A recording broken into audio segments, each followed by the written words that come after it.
Revanth Reddy sir, మీరు అతన్ని ఈ దెబ్బకు ఉరి తీసేయాల్సిందే, లేకుంటే యవజ్జీవ కారాగార శిక్ష విధించేయాల్సిందే అని నెట్టింట కొన్ని పోస్టులు, కొన్ని కామెంట్స్ కనిపించాయి. ఏంటప్పా విషయం అంటే, ప్రపంచ తెలుగు మహాసభలు హైదరాబాద్లో జరుగుతూ ఉన్నాయి.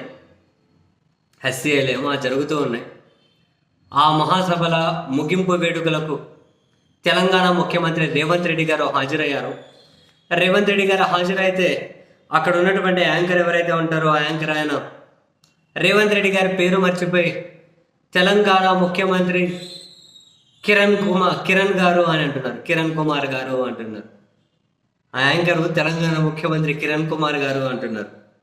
చూస్తారా మీరు కూడా ఎట్లా అంటున్నారు? కిరణ్ తెలంగాణ రాష్ట్ర మన ప్రియతమ నాయకులు తెలంగాణ రాష్ట్ర ముఖ్యమంత్రి గౌరవనీయులు శ్రీ కిరణ్ కుమార్ గారు అట ఇంకా అరుతున్నారు అన్న జనం.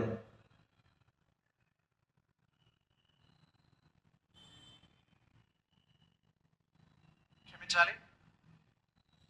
మన ప్రియతమ నాయకులు తెలంగాణ రాష్ట్ర ముఖ్యమంత్రి వర్యులు శ్రీ రేవంత్ రెడ్డి గారు అదే పరిస్థితి. తెలంగాణ రాష్ట్ర ముఖ్యమంత్రులు కిరణ్ కుమార్ గారు అని తర్వాత క్షమించాలి, చాలా ఒక 10 సెకండ్ల తర్వాత రేవంత్ రెడ్డి గారు అంటున్నారు. అప్పుడు అల్లు అర్జున్ గారు జస్ట్ కాసంత పేరు మర్చి టక్కని గుర్తుకు రాలే, తప్పు పేరేం చెప్పలే, టక్కన గుర్తుకు రాలేదన్నందుకే అరెస్ట్ చేసి ఒకరోజు జైల్లో వచ్చారు. ఈయన ఏకంగా మీ పేరే మర్చిపోయి కిరణ్ కుమార్ ముఖ్యమంత్రి అంటున్నారు, కాబట్టి ఈయనకి యవజ్జీవ కారాగార శిక్ష విధించేయండి సార్, ఈయన గురి శిక్ష విధించేయండి సార్ అని చెప్పి నెటిజన్లు కామెడీగా పోస్ట్ ఏమంటారు ఆ విధమైనటువంటి మీమ్స్ తయారు చేసి పెడుతున్నారు.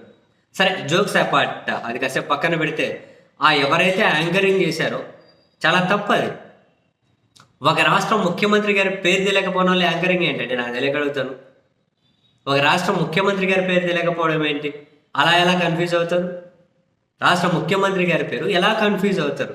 అక్కడ మనిషి వచ్చారు, కనిపిస్తున్నారు, టక్కనే గుర్తుకు రాలేదు అంటే కాసేపు అది ఓకేనేమో. కిరణ్ కుమార్ గారు అక్కడే ఆగిపోయినాడు ఆ anchor. Is not at all fair. ఇది కరెక్ట్ కానే కదా ఆయన అట్లా. పొరపాటు రాష్ట్ర ముఖ్యమంత్రి పేరు తెలియకపోవడం వల్ల యాంకరింగ్ ఏంటి? ఏదో కాసింత మిస్టేక్ అయ్యారంటే ఓకే, కానీ ఇది అసలు ఇది కరెక్ట్ కానే కాదు అటువంటి వాళ్ళు.